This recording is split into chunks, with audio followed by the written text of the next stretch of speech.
अस्सलाम वालेकुम स्टूडेंट्स। आज से बेटा चैप्टर नंबर 13 फंक्शन इन सी पढ़ेंगे, जो कि अब तक आपने जितने चैप्टर्स पढ़े हैं उन सब की आपको साथ साथ रिहर्सल भी करवाएगा। और बड़ा इंटरेस्टिंग सा चैप्टर फंक्शन के हवाले से और इसकी इम्पोर्टेंस के हवाले से आज कुछ बेसिक कॉन्सेप्ट्स डिस्कस करेंगे। कल से इंशाल्लाह प्रॉपर डिक्लेरेशन, डेफिनेशन और फंक्शन का यूज़ प्रोग्रामेटिकली इंशाल्लाह प्रैक्टिकली डिस्कस करेंगे, समझेंगे। ओके। अब फंक्शन क्या होता है बच्चों? फंक्शन एक ब्लॉक ऑफ कोड का नाम जो कि कुछ स्पेसिफिक टास्क परफॉर्म करवा रहा होता है, फंक्शन कहलाता है। क्या मतलब? फंक्शन की थ्योरी भी रीड करने से पहले एक्चुअली ज़रा एक कॉन्सेप्ट और डिस्कस कर लेते हैं। फॉर एग्जांपल, एक टीचर कोई क्लास पढ़ा रहे हैं, कोई भी टीचर किसी भी क्लास को वो पढ़ा रहे हैं, कोई भी सब्जेक्ट हो सकता है, और पढ़ाने के दौरान एक ये ऐसे समझ लें कि एक सीक्वेंस मेथड है। ये क्या है? एक सीक्वेंस मेथड है। और अगर पढ़ाने के दौरान वो किसी एक स्टूडेंट को कॉल करते हैं, एक स्टूडेंट को कहते हैं कि बेटा आप जाएं एक पानी का गिलास लेके आएं। क्या करें? पानी का एक गिलास लेके आएं। या फिर फलां स्टूडेंट आ जाए और वो फलां काम करके आए, यानी उनके ज़िम्मे एक स्पेसिफिक पोर्शन को एग्जीक्यूट करवाने के लिए एक स्पेसिफिक टास्क असाइन कर दिया जाता है। एक्चुअली ये जो पानी का गिलास लेके आना या वो फलां काम करके आना या फलां टास्क परफॉर्म करवाना या किसी को बुला के लाना, ये क्या है? ये बेसिकली बच्चों फंक्शन की एक सूटेबल एग्जांपल है। सही। इसी तरह से जब एक प्रोग्राम स्टेटमेंट बाय स्टेटमेंट या रिपीटिशन या फिर सिलेक्शन स्ट्रक्चर, जो अभी तक आपने चैप्टर नंबर 11, 12 और चैप्टर नंबर 8 टू 10 के अंदर डिस्कस किया, इस फ्लो के साथ वर्क कर रहा होता है, तो देन अगर आप प्रोग्राम का कंट्रोल किसी दूसरे ब्लॉक ऑफ कोड की तरफ मूव करवा देते हैं, तो देन ये कंट्रोल का किसी और ब्लॉक ऑफ कोड की तरफ ट्रांसफ़र होना और वो पोर्शन एग्जीक्यूट होने के बाद कंट्रोल रिटर्न दोबारा करवा देना उसी पोजीशन पे जिस जगह से कंट्रोल ट्रांसफ़र किया गया था किसी और ब्लॉक ऑफ कोड की तरफ, फंक्शन कॉल कहलाता है या फंक्शन कहलाता है। क्लियर? फंक्शन की मदद से आप प्रोग्राम्स को इजीली कोड कर सकते हैं, छोटे छोटे पार्ट्स के अंदर डिवाइड कर सकते हैं, देन मॉडिफाई किया जा सकता है, इजीली उसे डिबग किया जा सकता है। मीन ये कि पूरे स्ट्रक्चर्ड प्रोग्रामिंग अप्रोच को स्मॉलर मॉड्यूल्स के अंदर डिवाइड कर देना, छोटे छोटे पार्ट्स के अंदर डिवाइड कर देना ताकि उन्हें इजीली मॉडिफाई किया जा सके, ज़्यादा से ज़्यादा टास्क इफेक्टिव वे के अंदर परफॉर्म करवाए जा सके, फंक्शन कॉल कहलाता है या इसे फंक्शन का नाम दिया जाता है। क्लियर हो गया? इम्पोर्टेंस के हवाले से चंद एक लाइनें दी गई हैं, तो बच्चों यही इसकी मेजर इम्पोर्टेंस है कि एक्चुअली हम फंक्शन को यूज़ करते हुए प्रोग्राम को शॉर्ट कर सकते हैं, प्रोग्राम को मॉड्यूल्स के अंदर डिवाइड कर सकते हैं और इजीली मॉडिफाई करके इजीली वहाँ पे हम कोड के अंदर चेंजिंग्स कर सकते हैं, उन्हें इंडिविजुअली सेगमेंट के तौर पे डिबग करवाया जा सकता है और अपने मल्टीपल टास्क विदाउट किसी किस्म की रिकर्जन के, विदाउट किसी किस्म की कन्फ्यूजन के इजीली परफॉर्म करवाया जा सकता है।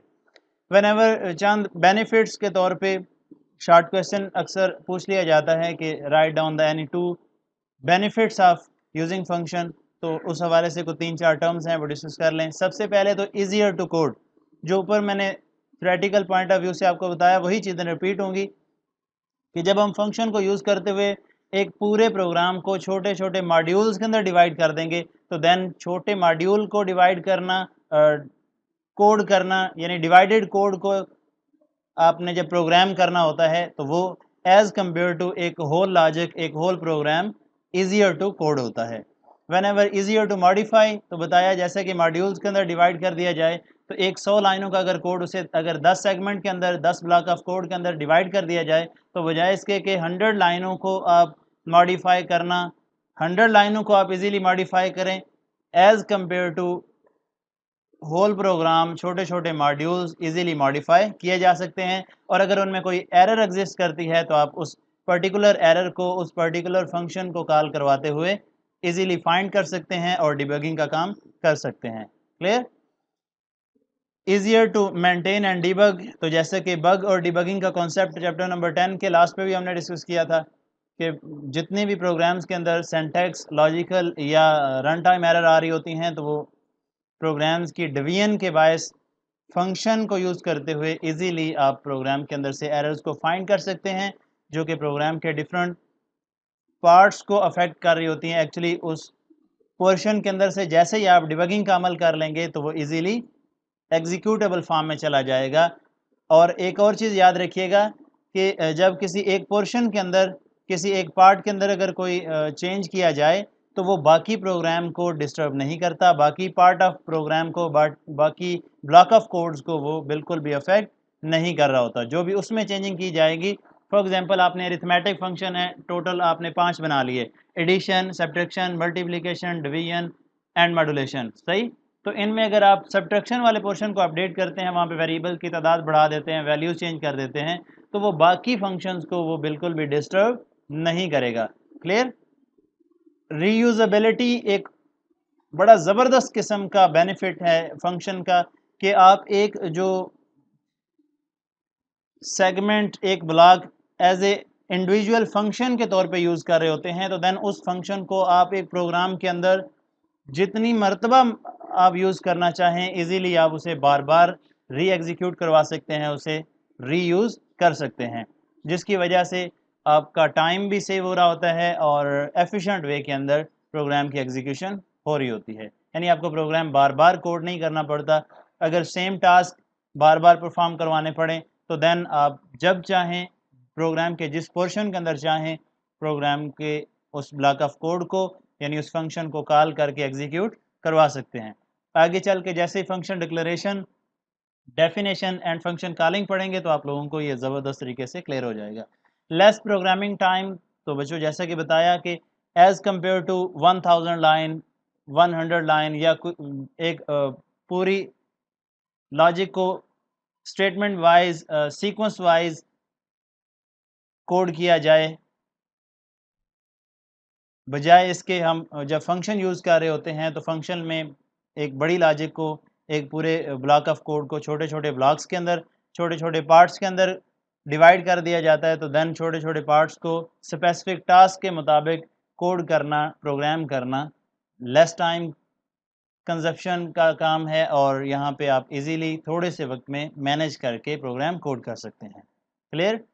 फंक्शन की टाइप के हवाले से अक्सर शॉर्ट क्वेश्चन रिपीट हो जाता है जी, यूज़र डिफाइन फंक्शन और बिल्ट इन फंक्शन में फ़र्क बताएं, या डिफाइन बिल्ट इन फंक्शन, या what is the purpose of user define function. तो इस तरह से आपने इन्हें अच्छे तरीके से समझ लेना है।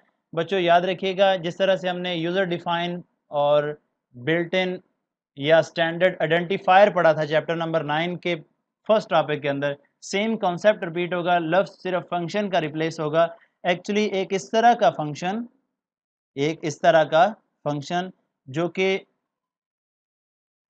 प्रोग्रामिंग लैंग्वेज के लाइब्रेरी फंक्शंस के अंदर हेडर फाइल के अंदर कंसिस्ट कर रहा होता है, जो प्री डिफाइन होता है, जिसे हम जस्ट यूज़ कर सकते हैं, उसे अपनी मर्ज़ी से मॉडिफाई नहीं कर सकते, वो एक्चुअली बिल्ट इन फंक्शन कहलाता है। लाइक आपने प्रिंट एफ फंक्शन यूज़ किया, get C H function use किया, क्लियर स्क्रीन फंक्शन यूज़ किया, आपने स्कैन एफ फंक्शन यूज़ किया, गेट एस फंक्शन यूज़ किया, पुट एस फंक्शन यूज़ किया, and so on. Many function आप run time पे user से वैल्यूज़ लेने के लिए, या फिर कोड टाइम पे आउटपुट विंडो पे डिफरेंट वैल्यूज़ प्रिंट करवाने के लिए, यानी मल्टीपल आप फंक्शन पढ़ चुके हैं, जिसमें हमने standard input output dot H header file को, console input output dot H header file को, math dot H header file को यूज़ करते हुए SQRT फंक्शन भी पढ़ा था। तो ये एक्चुअली क्या है, बिल्ट इन फंक्शन है। ये जिस मकसद के लिए डिज़ाइंड है, ऑलरेडी हम सिर्फ वैसे ही यूज़ कर सकते हैं, अपनी मर्ज़ी से मॉडिफाई नहीं कर सकते। और एक इस तरह का फंक्शन जिसे आप, यानी यूज़र, प्रोग्रामर अपनी मर्ज़ी से डिफ़ाइन करता है, अपने रिक्वायर्ड लॉजिक को प्रोग्राम करने के लिए यूज़ कर रहा होता है, यूज़र डिफाइन फंक्शन कहलाता है। ओके। लाइक अगर वो कोई ऐड का फंक्शन बनाना चाहता है तो उसके लिए वो ऐड कीवर्ड यूज़ करेगा, ऐड वर्ड यूज़ करेगा। अब ये ऐड कोई बिल्ट इन फंक्शन नहीं है, सम के लिए वो SUM कीवर्ड यूज़ कर लेता है, एडिशन के लिए, सब्ट्रैक्शन के लिए, मल्टीप्लिकेशन के लिए, जैसा काम होगा वैसा वो फंक्शन का नाम रख के आगे जैसे फंक्शन की डिक्लेरेशन पढ़ेंगे ना, तो ये चीज़ें रिपीट होंगी। बहरहाल इतना याद रखें कि जो प्री डिफाइन होते हैं, जो स्टैंडर्ड होते हैं, जिनको सिर्फ यूज़ किया जा सकता है और चेंज नहीं किया जा सकता, प्रोग्राम्स की फंक्शनैलिटी को इम्प्रूव करने के लिए, फास्टर और ईजियर वे के अंदर प्रोग्राम करने के लिए जो फंक्शन यूज़ हो रहे होते हैं बिल्ट इन फंक्शन, व्हेनेवर जहाँ पे यूज़र रिक्वायरमेंट के मुताबिक कुछ अपने से लॉजिक डिज़ाइन की जाती है, वहाँ पे अगर यूज़र खुद डिफ़ाइन कर रहा है तो उस तरह के फंक्शन का नाम यूज़र डिफ़ाइन फंक्शन होता है। क्लियर? अब इसके सिंटैक्स के हवाले से चंद एक टर्म्स हैं वो बच्चों देख लें। फंक्शन दरअसल दो चीज़ों पे कंसिस्ट करता है। Number one function header, number दो फंक्शन बॉडी। जैसे कि था ना वो कंडीशनल कंस्ट्रक्ट, वो लूपिंग कंस्ट्रक्ट जिसमें हम body of loop, body of condition, पहले हमने बॉडी ऑफ प्रोग्राम पढ़ा था। सेम एज यहाँ पे भी दो पार्ट हैं फंक्शन के। Number one function header, number two function body. अब फंक्शन हेडर का जो सिंटैक्स है वो देख लें। सबसे पहले आप रिटर्न टाइप डालते हैं, यानी कि फंक्शन की जो डाटा टाइप होगी। जैसा कि एग्जांपल अगर दूं जो आपने पहले से पढ़ रखा है उसकी, तो आप वाइड मेन फंक्शन यूज़ करते आए हैं। बताया था कि ये मेन फंक्शन एक ऐसा फंक्शन, ये याद रखिए कि मुकाबले के जितने भी इम्तिहान हो रहे होते हैं, ख़ास करके पीपीएफसी के एग्ज़ाम्स की भी अगर बात करें, आपके ईकैट की अगर बात करें, किसी भी हवाले से, तो फंक्शन के चैप्टर में से एक ज़बरदस्त किस्म का रिपीट होने वाला इम्पोर्टेंट क्वेश्चन कि एक ऐसा कौन सा फंक्शन है जो कि हर प्रोग्राम के अंदर लाजमी तौर पे यूज़ हो रहा होता है, यानी कि 100% उसने यूज़ होना ही होना है। ऐसा कौन सा फंक्शन है? तो उसका नाम बच्चों मेन फंक्शन है। क्यों? क्योंकि आप जानते हैं कि actual execution of program start ही मेन फंक्शन से होती है। तो जब एग्जीक्यूशन होती ही मेन फंक्शन के अंदर है तो देन आपको मेन फंक्शन डालना पड़ता है। बहरहाल मकसद समझाना था। वो जो आप वाइड, मेन और पेरेंथेसिस डाल रहे होते हैं, तो मैंने कहा था कि बच्चों यहाँ पे फ़िलहाल वाइड याद कर लें। आगे चल के जब फंक्शन चैप्टर नंबर 13 पढ़ेंगे तो समझाऊँगा कि ये वाइड क्या होता है। ये वाइड की जगह पे हम और क्या कीवर्ड यूज़ कर सकते हैं कि नहीं, और कौन-कौन से कर सकते हैं, किस मकसद के लिए कर सकते हैं। तो वो जैसे फंक्शन डिक्लेरेशन पढ़ेंगे तो डिटेल में आपको पता चल जाएगा। वही वाली वो जो वाइड, मेन, पेरेंथेसिस थे, एक्चुअली वो वाला पार्ट समझाने लगा हूँ, वो फंक्शन हेडर कहलाता है। क्या कहलाता है? फंक्शन हेडर कहलाता है। बच्चों उसमें जो वाइड है एक्चुअली वो वाला पार्ट रिटर्न टाइप कहलाता है। सही? जिसमें या तो कोई टाइप नहीं होती फंक्शन की। सर क्या मतलब? कोई टाइप नहीं होती, समझाऊँगा। या फिर इंटीजर, या फिर करैक्टर, या फिर वो फ्लोट, डिपेंड करता है कि फंक्शन किस तरह की वैल्यूज़ रिटर्न करता है। सर ये वैल्यूज़ रिटर्न करना क्या होता है? बच्चों जैसे ही आगे मूव करेंगे हम तो वैल्यू रिटर्न करना भी सिखाऊँगा भी, और आप लोगों को बताऊँगा भी कि वैल्यूज़ रिटर्न करने का मतलब क्या होता है। बहरहाल रिटर्न टाइप के बाद आप फंक्शन का नेम डालेंगे। अब फंक्शन का जो नेम होता है एक्चुअली ये हेडर एरिया के अंदर, जैसे कि आइडेंटिफायर के तौर पे आप वेरिएबल का नेम रख रहे होते हो, सेम एज यहाँ पे फंक्शन का आपने नेम रख देना है। पेरेंथेसिस याद रखिएगा, फंक्शन की पहचान ही पेरेंथेसिस हैं। यानी आपने वाइड मेन लिखा, सामने आप पेरेंथेसिस ना डालें, मुझे बताएं वो फंक्शन है, सवाल ही नहीं पैदा होता। तो पेरेंथेसिस यानी छोटी ब्रैकेट स्टार्ट, छोटी ब्रैकेट क्लोज, एक्चुअली इनका नाम क्या है? पेरेंथेसिस। और ये पेरेंथेसिस बेसिकली पहचान है किसी भी फंक्शन हेडर की या फंक्शन की। ओके, और इन पेरेंथेसिस के बिटवीन आपने जो variable as a parameter pass करने। अब ये पैरामीटर क्या होते हैं? ये जैसे ही हम फंक्शन की बेसिक बच्चों हमने 4 टाइप्स पढ़नी है, ये चैप्टर ये 4 टॉपिक के ऊपर कंसिस्ट करता है। Function without return type, without parameter, without return type and with parameter, function with return type and without parameter, function with return type and with parameter। Okay, तो इस हवाले से जैसे ही हम आगे चल के प्रोग्राम्स करेंगे तो आप लोगों को मज़ीद क्लियर हो जाएगा। बहरहाल फंक्शन हेडर एक्चुअली देख लें। फंक्शन हेडर में बच्चों आपके पास रिटर्न टाइप, फंक्शन नेम और पैरामीटर्स होंगे। रिटर्न टाइप में जैसा कि बताया डाटा टाइप, डिपेंड करता है कि अगर वो फंक्शन वैल्यू कोई भी रिटर्न नहीं कर रहा तो देन हम कीवर्ड यूज़ करेंगे वाइड। अगर वो इंटीजर वैल्यू रिटर्न करता है तो देन हम उसकी टाइप या रिटर्न टाइप इंट रखेंगे, फ्लोट डाटा टाइप, इसी तरह से करैक्टर, डिपेंड करता है कि वो किस तरह की वैल्यू रिटर्न करेगा। फंक्शन नेम आपने जो भी फंक्शन का नेम रखना है वो इंडिकेट कर रहा होगा कि फंक्शन किस तरह का है।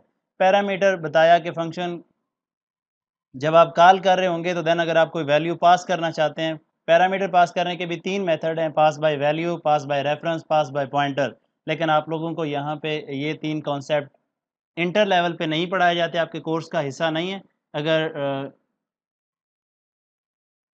ज़रूरी हुआ तो मैं आप लोगों को लाजमी तौर पे बता दूंगा। बहरहाल बॉडी ऑफ फंक्शन की अगर बात करें तो बच्चों सिंपल सी बात, जैसा कि बताया था मेन फंक्शन के बाद करली ब्रेस स्टार्ट और करली ब्रेस क्लोज, जिसका नाम हमने डेलीमीटर्स रखा था। ओपन करली ब्रेस और क्लोजिंग करली ब्रेस के दरमियानी एरिया का नाम बॉडी ऑफ प्रोग्राम, यहाँ पे बॉडी ऑफ फंक्शन होगा। ओके, बॉडी ऑफ फंक्शन के अंदर आप जो भी कोड करेंगे वो स्टेटमेंट्स या कंपाउंड स्टेटमेंट्स डालें, वो एक्चुअली बॉडी ऑफ फंक्शन कहलाता है। तो आज के इस छोटे से लेक्चर जिसमें एक्चुअली हमने चैप्टर नंबर 13 का बेसिक तारुफ किया, फंक्शन क्या होता है, फंक्शन की क्या ज़रूरत है, फंक्शन के क्या बेनिफिट्स हैं, फंक्शन का एक्चुअल सिंटैक्स क्या है। तो इस हवाले से कोई क्वेश्चन हो तो लाजमी पूछिएगा। कल इंशाल्लाह डिक्लेरेशन, डेफिनेशन, कॉलिंग के हवाले से डिटेल में डिस्कस करेंगे। Thank you.